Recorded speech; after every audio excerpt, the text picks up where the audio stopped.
గిరవు మయూరా గగనే పయోదా లక్షాంతరేర్కస్య జలేషు పద్మం ఇందుర్విలక్ష్యం కుముదస్య బంధుర్యో యస్య మిత్రం నహి తస్య దూరం.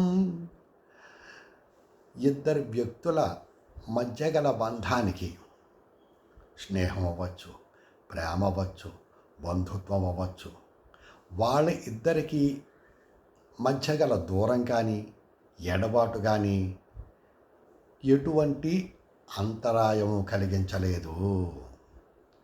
వాళ్ళు ఎంత దూరాన ఉన్నా, వాళ్ళు కలుసుకుని ఎంత కాలమైనా ఒకళ్ళకొకళ్ళు వాళ్ళు తలుచుకుంటూనే ఉంటారు. ఆ బంధం అటువంటిది.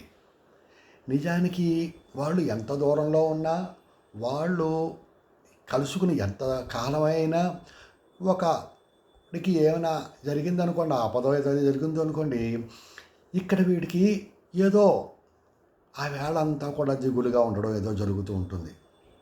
శకునం ఏదో కనబడుతుంది వాళ్ళకి. నేనే ఆశ్చర్యపోయాను.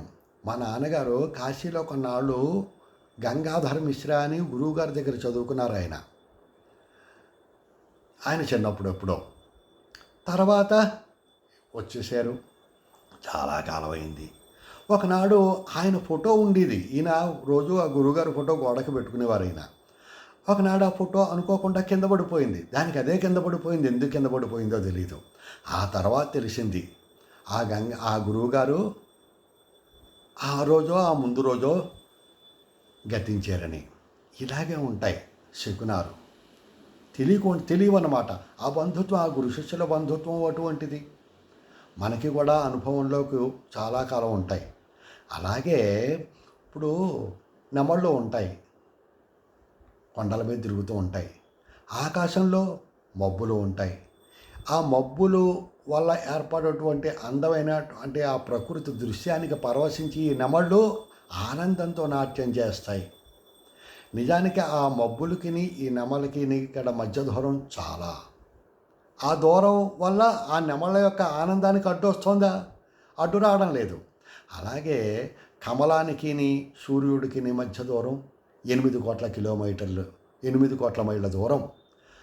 ఆ సూర్యకిరణాలు తాకగానే కమలం పువ్వులు విచ్చుకుంటాయి. ఆ రెండింటికి గల బంధానికి ఎటువంటి ఆటంకం ఉండడం లేదు ఆ దూరం వల్ల. అలాగే కలువ పువ్వులు చంద్రకిరణాలు పడి విచ్చుకుంటాయి.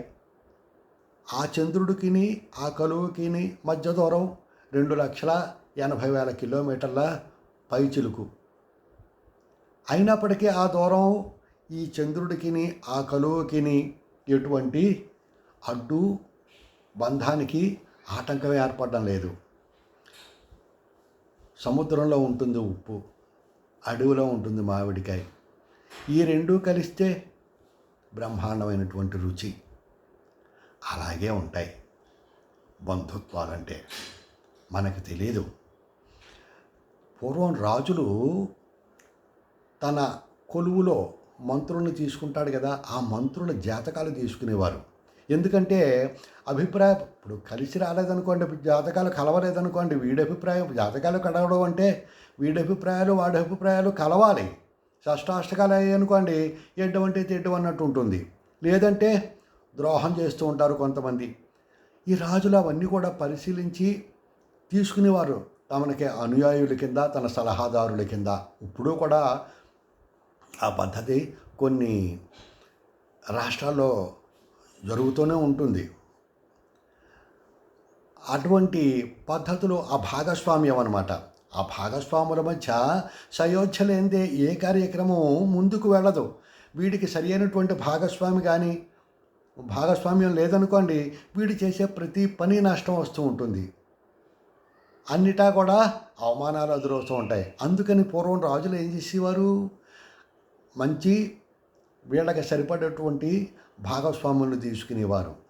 అదేవిధంగా ఈ యొక్క బంధం అన్నది చాలా గొప్పది అని, ఎటువంటి దూరం కానీ ఎటువంటి